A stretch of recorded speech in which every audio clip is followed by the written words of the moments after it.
रामकृष्ण हरी मंडळी, एका नवीन घटनेच्या व्हिडिओमध्ये आपलं स्वागत आहे. तर आजची घटना आपण एका पुणे जिल्ह्यातील ग्रामीण भागातील एका जनावरांच्या डॉक्टराची पाहणार आहोत. घटना तशी मनाला हळहळ व्यक्त करणारी. एका त्या जनावराच्या डॉक्टरच्या बायकोने एके दिवशी स्वतःला पेटवून घेतलं आणि ती जेव्हा दवाखान्यात होती तेव्हा तिच्या नवऱ्याने ह्या डॉक्टरने जनावरांच्या दुसऱ्या एका रूममध्ये म्हणजे तिथल्या आसपासच्या हॉटेलमध्ये स्वतःला एक औषध कीटकनाशकांचं औषध घेऊन त्याने आत्महत्या केली. या घटनेने तिथल्या आसपासच्या परिसरात खूप मोठी हळहळ व्यक्त केली. पण नंतर याच्या पाठीमागचं जे सत्य उघडण्यात आलं ते किती मोठं होतं आणि ही घटना कशामुळे घडली हे आपल्याला यातून स्पष्ट होईल. चला तर ही घटना आवडल्यास नक्कीच चॅनलला सबस्क्राईब करायला विसरू नका. तर ही घटना आहे संतोष नावाच्या एका गुरांच्या डॉक्टराची. तो खूप हुशार होता, मेहनती होता. रात्री 12ला जरी तुम्ही तुमच्या जनावरांसाठी त्याला फोन केला तरी तो हजर असायचा. आणि तो कधी जर त्याच्या एखाद्या डॉक्टर कोण म्हणजे शेतकऱ्याच्या जर एखाद्या जनावरांना वाचवण्यात जर त्याला यश आलं नाही तर तो त्याच्याकडून 1 रुपयाही घेत नव्हता. म्हणजे एवढा तो प्रामाणिक होता स्वतःशी. आणि त्याचं लग्न झालं, त्याला एक मुलगा पण होता. सुखाचा संसार चालू असताना एके दिवशी ही त्याच्या घरी घटना घडली होती. आता ही घटना कशामुळे घडली तर तो सांगायचा उद्देश असा की हा खूप डॉक्टर मेहनती होता. त्याच्यामुळे त्याचं आसपासच्या परिसरात जे शेजारी 4-5 गावं होती तिथून त्याला कॉल यायचा. आता कोणाचाही कॉल आला तर तो शक्यतो जायचा आणि कोणाला नाही म्हटला नाही. कुठं रात्रीचे 12 वाजून नाही ते दिवसा असो कधी पण तो नेहमी कार्यतत्पर असायचा. आणि असा त्याला एक दिवशी एका मुलीचा म्हणजे एका कुटुंबाचा कॉल आला आणि त्यांची गाय आजारी होती. वेळ होती दुपारची 2 वाजता.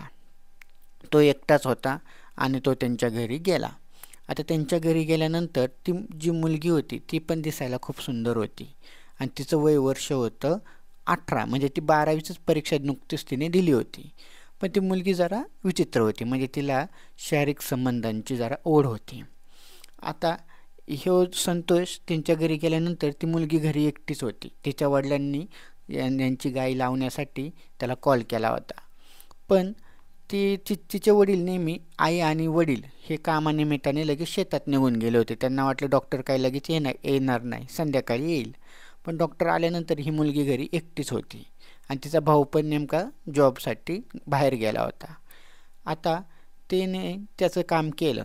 तो त्या गायीला लावायचा प्रयत्न केला आणि त्याने ती गाय लावली. पण ही जी मुलगी होती ती पण दिसायला सुंदर होती आणि हा पण चांगलाच होता. त्यामुळे ते दोघे थोडा वेळ तिथं गप्पा मारत बसले. आता ती मुलगी थोडी चालू होती. त्यांनी एकमेकांचा नंबर शेअर केला.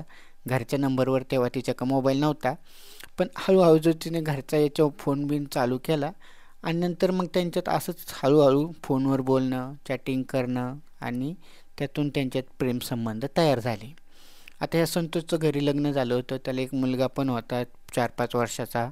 पण हे नवीन जे प्रेम प्रकरण आलं त्या मुलीच्या तरुण त्यामुळे तो शक्यतो वायफाट झाला.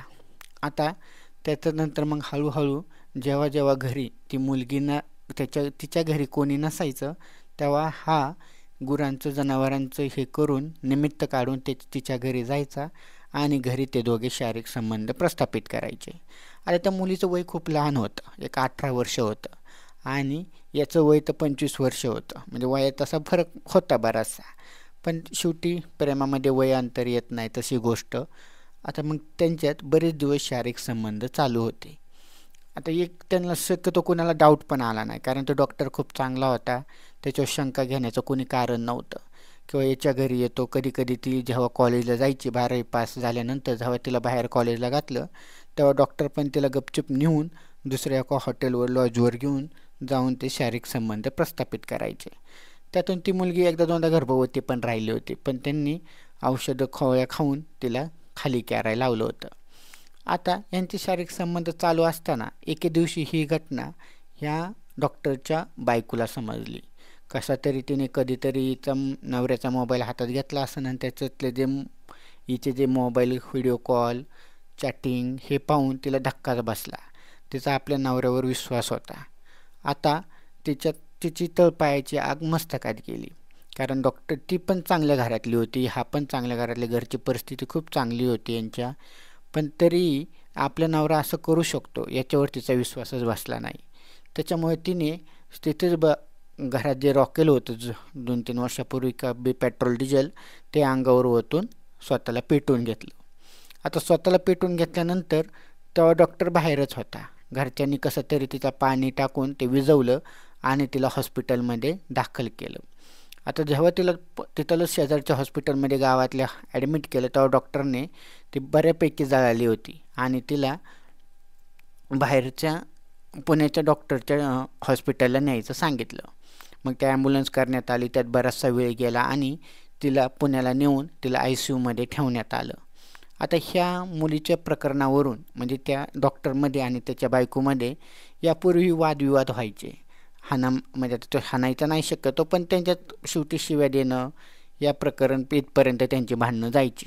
कारण त्यांच्या घरच्यांच्या सांगण्यावरून डॉक्टरने याच्या अगोदरही तिला ह्या गोष्टीवरून बऱ्यापैकी सांगितलं होतं की मी ते सोडतो, आपण आता सुखाचा संसार करू वगैरे वगैरे. पण ते त्यांच्यातलं ते प्रेम प्रकरण अजूनही चालूच होतं आणि ही बायकोच त्याला सारखी उठण्या बसण्यापासून त्याला टोमणं मारायची.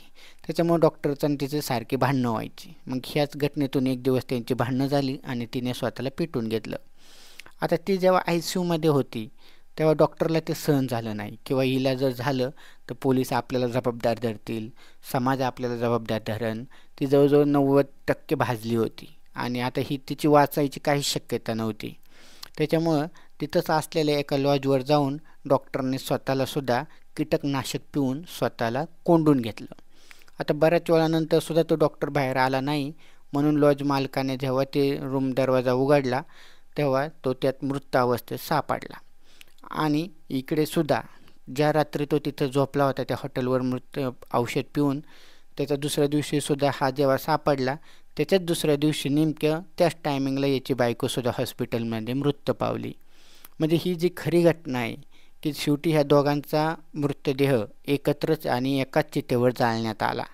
ही जी वास्तविक आणि शोकांतिका होती ती पाहण्यासाठी तिथल्या आसपासचे जवळजवळ 5 गावातली लोक जमली होती आणि तो प्रत्येकाच्या डोळ्यावर आणि चेहऱ्यावर एकच हे होतं की अशी काय परिस्थिती घडली की दोघांनी ह्या स्तरापर्यंत गेलं. पण ते प्रकरण लपवण्यात आलं नंतर. पण सांगायचा उद्देश असाच की एका चांगल्या सुखी संसाराचा हसत्या खेळता मुलं होती, त्यांना सुखाचा संसार होता, डॉक्टर पण खूप मोठा होता, खूप पैसे कमवत होता, पण एका मुलीच्या नादाला लागून त्याने स्वतःचं आयुष्य बर्बाद केलं. तर सांगायचा उद्देश असा की जर तुमचं लग्न झालं असेल तर शक्यतो बाहेर अशा प्रकरणात पडू नका. अनैतिक प्रकरणाचा किंवा ह्या ज्या विवाहबाह्य संबंधांचा जो शेवट असतो हा नेहमी वाईटच होत असतो. तर ही घटना आवडल्यास नक्कीच चॅनलला सबस्क्राईब करा आणि व्हिडिओला लाईक करायला विसरू नका. रामकृष्ण हरी.